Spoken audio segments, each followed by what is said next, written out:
La-di-dee. Right.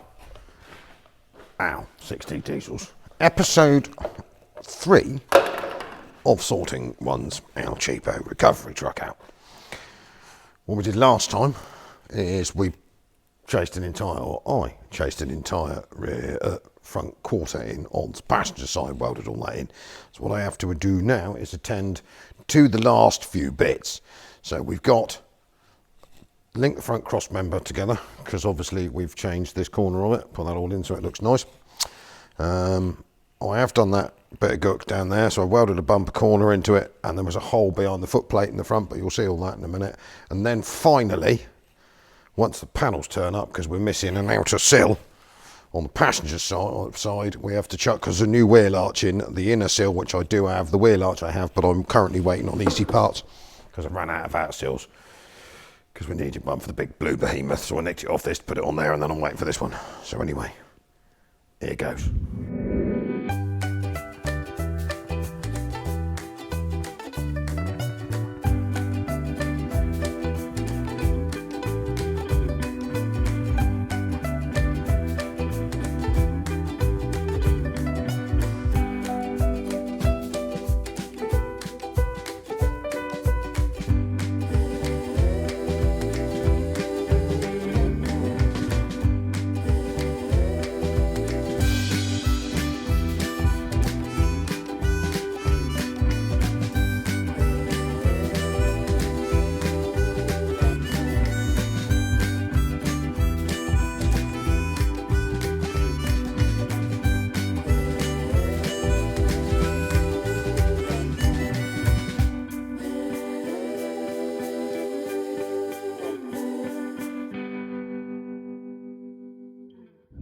As you can see, we have fixed all this, some primer.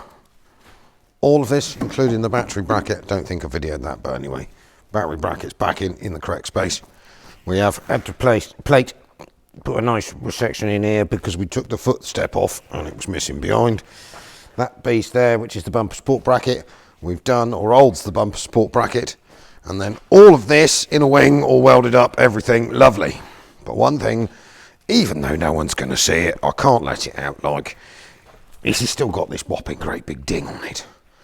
So I have a way of sorting that out, which involves using this as a slide hammer. So we've got a fixed point on the door frame over there, welded on for this purpose. And we're going to use a bit of chain and some lumps just to use the truck to see if we can boink this back out sort of flattish. So no one will ever see it and no one will ever know it's done, but I will. When the bumper goes back on, we'll know it's not got a big dink in it where some numpty drove it into something. Right, so what the cunning plan is... Now, as you seen a minute ago, I have shoved this thing right forwards. So basically, I have this here lump of chain, which is well and truly on a hook welded to that post over there, is to put a lump of metal in here, tacked on, so that we can doinky on this dent. Right, welding, blind, eyes closed. And the idea being that once you've put the, I know I've got my hat on, but it'll go over the top for a minute, it's cold.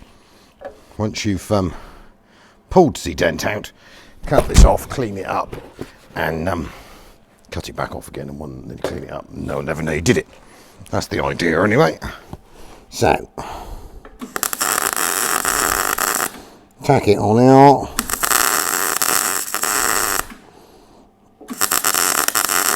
Now, invariably, it does pull off at least 5 times while you're trying to do this. Don't go too crazy with your tacking, otherwise it'll take you half an hour to cut it off.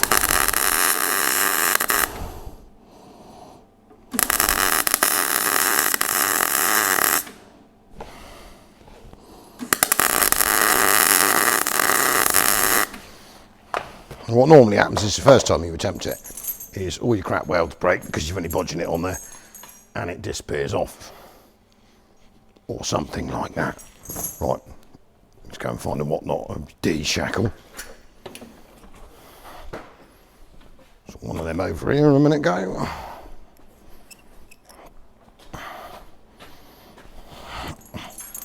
Dee. Right, so it'll probably tear this straight out if we go too crazy, but we'll try it. But instead of pulling on the front of the vehicle, use the vehicle as a weight. And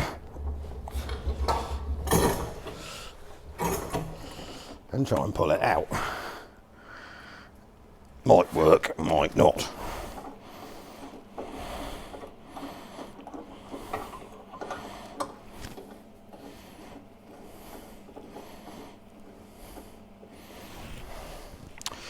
Dee. Right, forwards, get a bit of inertia in it.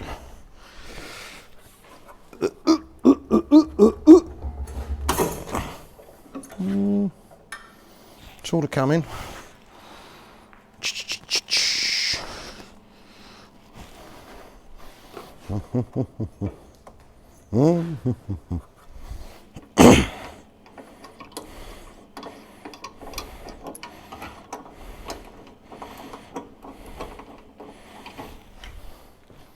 Straighten the wheels up so we get better. Hoop. So another go.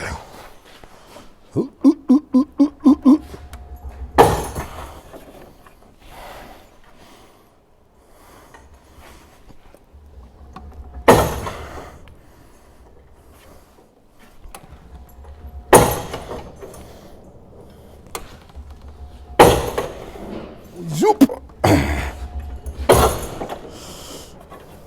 Off you going.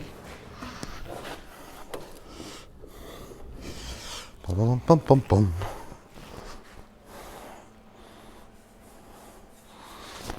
Do for that bit. And basically what you can do is once you've done this, get your zip disc, look the other way obviously because we've got the goggles.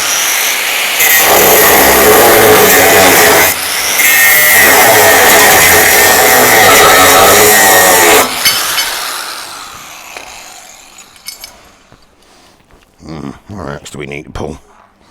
There, I reckon. So straight pull that bit.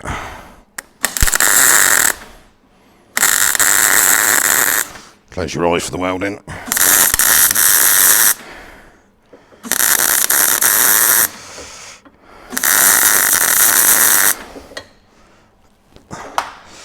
Boom.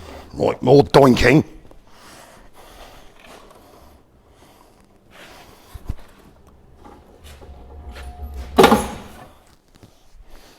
So, there we go. Not perfect by any means. I mean, you could spend an awful lot of time beating and pulling, but both bumper mounts are now pretty straight and the big dink's gone. So we're going to underseal all of this, take some more stuff out, and then we'll actually just flash this bottom engine bay front cross member chassis leg bit over an Arctic white after I've spent many hours rubbing the remnants of the loose scrot off of it. But I'm going to have to wait for all me seam sealer is touch dry, but I don't think it's rubbing dry. So that might be it for tonight. Right, so this evening's grand plan. Obviously I've sort of finished this bit of stuff. It's not perfect, but it's structurally sound. What I am going to do now, I've got the heating running flat out, it's a horrible wet day, is toss some Mercedes Arctic white all over in here. Done some top quality bodgy masking up the outside of both these door pillars once I've gone and chucked some sheets on the wheels. So door pillars up both insides here. Mercedes never painted this bit, I might as well while I'm here. And then once that's gone off, I'm done here until we put the rest of it back on and paint the rest of the cab. But what it does allow me to do is throw the engine in. Right, sheets, paint, painting.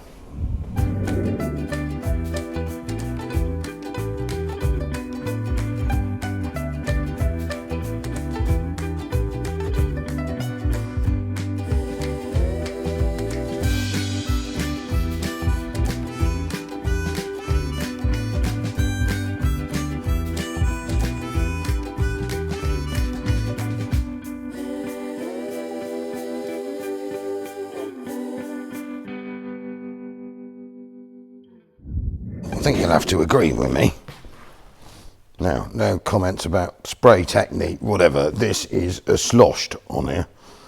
And luckily enough, nothing else in the workshop's turned white, because obviously there's a bit of an overspray, but we haven't got all the fans going. So, for proper painting purposes, to mask this up and stick it in the booth. But this will do for this. So, that is the engine bay sloshed over. I have sloshed over these in the wing sections, which have come out quite well via landed spiders, won't they? But kind of everything.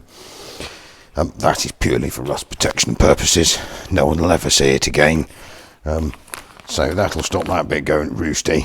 And then, obviously, I've done the one over, we repaired over here to stop that going rusty. I have sloshed over the front cross member and just on the back on the inner chassis legs. But what I will do, I've got some white Gravitax, and I'm going to underseal this to death as well, and on the inside once it's all finally seam sealed up, to stop it going rusty. So basically what I can do, I'm going to leave this for the night now, is basically throw the engine in it. I mean, this is just rusty proofing, no more, no less. And it looks, I suppose, a bit smarter. So I can throw all the electrics back in, clip all the wiring harnesses in, and dosh the engine in. So that's going to be our next mission, is throwing that 611 down there on a wheelie trolley, in there, putting all this back in here. And what we may even do is get her to a point where she's a runner, so we can shunt it around before I put the rest of the bodywork back on. Cunning, cunning. Right, next morning. Started bright and early. 5:30, man, must be far too keen, it's got far too much work on. So as you can see, all of this is nice, white and shiny, it shouldn't go rusty. So I have repaired and fitted the new wiring harness, or not new wiring harness, tidied the wiring harness up. So what I'm going to do, don't need to be a rocket scientist to figure this one out, is huzzah that bit in there. Then that's one less thing to fall over in here, and one step closer to this, so we don't have to push it around. So, grab the top quality Chinese engine crane out. This thing, I mean, these were brilliant. This thing must be 20 years old. How old am I? Yeah. Macro back in the day, like the wholesalers, food stuffs. Went in one day, they had a pile of these. Back then, they were 150 squid. I bought £2,000 worth, I think. Everyone I know in the motor trade ended up with one of these engine cranes for a small profit. And to be honest, you couldn't knock them. They've been brilliant. So what I'm going to do now is throw this in there and stop waffling.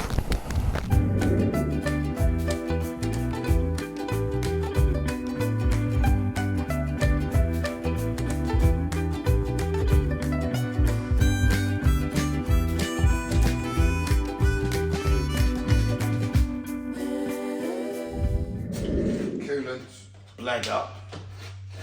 Possibilities of starting. Possibilities of starting.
Right, so after a bit more investigative work, we've discovered that a couple of the injectors that were in this engine when it ran all right, that we took out, did the injector seals, put them back in, that must have killed them.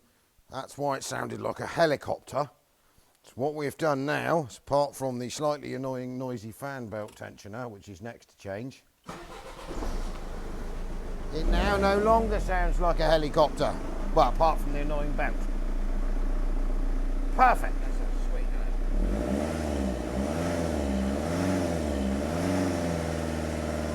Alright, that'll be right. Well, apart from when you do that. And then the fan belt and then the serpentine belt tensioner makes helicopter noises again. So I think we're going to throw that away next. But that, yeah.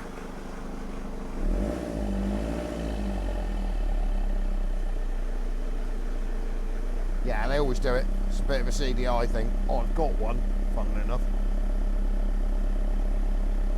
But yes.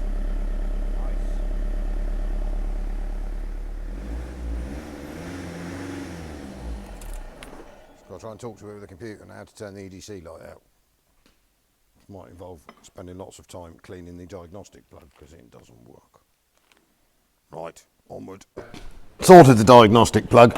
May have fitted some bodywork in between the two, but that's the next episode.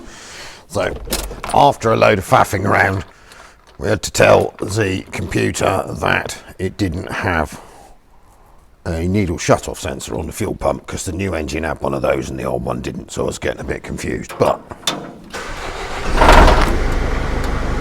ta-da! It does drive. We have moved it. So what we're going to be on to next, he said. Let's leave that there a minute because that's only just held on with 2 bolts. Is sorting out all of this. So this needs to be. It's going white. I've just bought a big pile of white, and it is now slightly after Christmas because we've been manically busy. So I've got a bit of welding to finish on the other side, 90% done. Then bonnets, sort of masking, clean this screen panel up. We're going to do that this week, Christmas and New Year, while it's nice and quiet and we're pretending to be closed. So we're going to chuck this short little video up now, and then we'll be back. We have got a New Year's Eve special coming, so we're on that this week. That's going to be embarrassing, and then we're back to, we've got 15 days off, closed, people, doing my own stuff. So I've got IAB lorry fitting thing coming. We're going to finish that Sprinter that's over there. We're going to finish this Sprinter, and then man's going to finish his LT that's over there. That's the plan. So busy, busy, busy. Fudgy's having some time off, so I am here on my Jones sorting this. So next video will make this look pretty, clamp it back together, and then it can be MOT'd in the new year. And if you're really lucky, you could be the new owner, because I do not need this. Don't need it. Thank you very much, Al, 6D Diesels.